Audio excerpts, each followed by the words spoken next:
पवन के कार्य हमारी पृथ्वी पर जैसे अन्य कारक इनकी समतल स्थापना करने में या विनाशात्मक जो बल है उनके रूप में कार्य करते हैं, जैसे कि हिमनद जल यानी कि नदी और भूमिगत जल और सागरीय लहरें।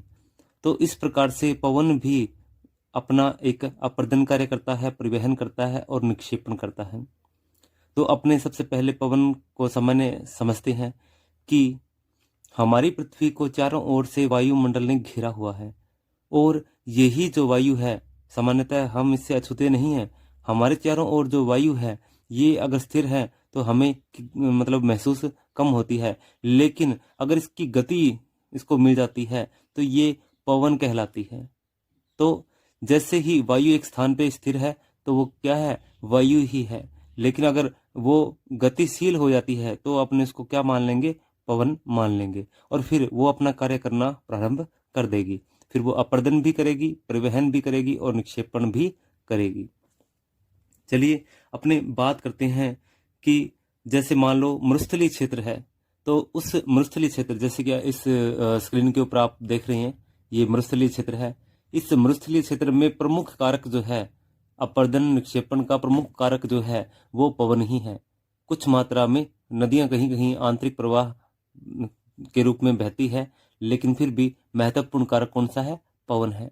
हमारी पृथ्वी के ऊपर जो अधिकतर सबसे ज्यादा प्रभावी कारक है वो है नदी, लेकिन मरुस्थलीय क्षेत्र में, मरुस्थलीय क्षेत्र कौन सा, जहां पर लगभग 50 सेमी से कम वर्षा यानी कि लगभग 20 इंच से कम वर्षा होती है, उस क्षेत्र के अंदर पवन जो है सर्वाधिक प्रभावी कारक के रूप में कार्य करता है। अब देखिए मान लीजिए कि पवन का जो कार्य है वो अपर्दन कार्य जो इसका महत्वपूर्ण कार्य है जिसके अंदर अधिकतर स्थल आकृतियां बनने वाली है। पवन भी अपर्दन के कार्य जो है वो सामान्यतः 3 रूपों में संपन्न करती है, जैसे अपवाहन, अपघर्षण, सन्निघर्षण। अब देखिए अपर्दन का मतलब क्या होता है, चट्टान को कुरेदना यानी कि चट्टान में से उखाड़ लेना, कुछ उसमें से अपने साथ में बहाकर आगे ले जाना। ठीक है, तो ये अपर्दन का कार्य जो है, केवल अपर्दन कार्य की बात कर रहे हैं, परिवहन और निक्षेपण तो अलग है। ठीक है, यहाँ क्या है, इसके बाद में परिवहन होगा और उसके बाद में क्या होगा, निक्षेपण। तो पवन जो है वो अपर्दन, परिवहन और निक्षेपण करेगा। तो स्थल आकृतियां अपर्दन और निक्षेपण से बनती है, परिवहन से तो केवल मलबा एक स्थान से दूसरे स्थान पहुंचाने का कार्य होता है। ठीक है, तो अपवाहन और अपघर्षण और सन्निघर्षण ये तीनों को अपने समझ लेते हैं।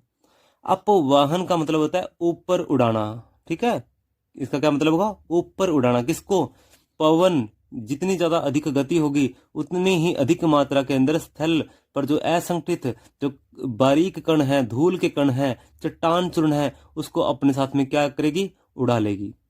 इस तरह से ये चट्टान चूर्ण ऊपर की ओर उड़ने लगेगी, तो इसे अपने क्या कहेंगे, अपवाहन, जैसे आपने अंधकार के समय मरुस्थलीय क्षेत्र में देखा होगा।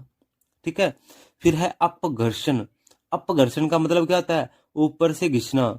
अब ऊपर से घिसने का मतलब क्या है कि यहां पर अगर ये पवन इस दिशा की ओर चल रही है तो अपने क्या करेंगे कि इस कंकड़ पत्थरों को यहाँ इसके ऊपर, इसको ये पवन जो है क्या करेगी, इसके ऊपर इसको प्रहार करेगी। किसको, सतह के ऊपर प्रहार करेगी, और सतह के ऊपर लगातार प्रहार से यहाँ जो है वो घर्षण होने लगेगा। यानी कि ये कंकड़ इसके ऊपर रगड़ते हुए चलेंगे, कुछ ऊपर उड़ेंगे तो कुछ सतह के साथ में रगड़ खाते हुए इसको घर्षित करते हुए चलेंगे, जिससे पहले तो ये उच्चावच क्या हो जाएगा, कुछ नीचा होएगा, फिर यानी कि इसकी कुछ चिकना भी हो जाएगा, चमकदार हो जाएगा। ठीक है, पहले घिसावट आएगी इसमें, लेकिन बाद में ये धीरे धीरे सतह से नीचे बैठते हुए समाप्त हो जाएगा। तो अपघर्षण भी महत्वपूर्ण जो है वो कार्य करता है। ठीक है, अब है सन्निघर्षण। सन्निघर्षण के अंदर का यहां से कोई लेना देना नहीं है।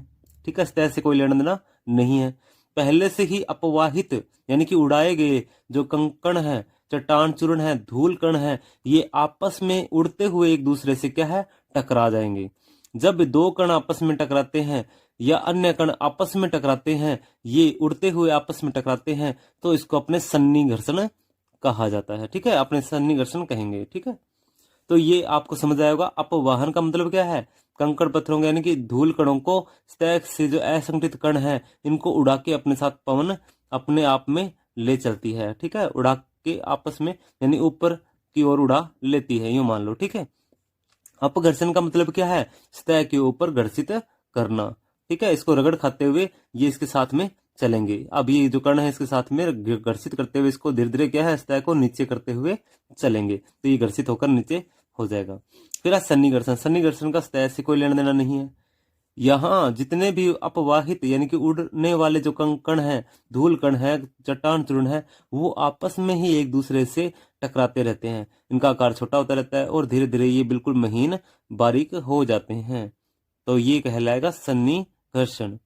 फिर परिवहन का मतलब क्या होता है कि एक स्थान से वायु जो है वो इस कणों को अन्य स्थान पर लेके जा रही है। ठीक है, निक्षेपण यानी कि जब यहां से ये कहीं पर ले जा रही है तो लास्ट में क्या होगा, जहां पर वायु की गति धीमी होगी, स्थिर पड़ेगी कुछ, तो इसके बाद में ये जो कण है, धूल के कण है, जो बारीक कण है, ये इस एक स्थान पे इसका क्या लग जाएगा, सतह के ऊपर इसका ढेर लग जाएगा। तो ये सतह के ऊपर जहां पर भी इकट्ठे हो जाएंगे, तो जहां पर भी ये बिछा दिए जाएंगे, उसे क्या कहेंगे हम, निक्षेपण। तो उम्मीद है वीडियो आपको समझ आया होगा। तो पवन के अन्य जो स्थलाकृतियां हैं वो लगातार मैं आगे से आगे लगातार वीडियो जो है इस पे बनाता रहूंगा।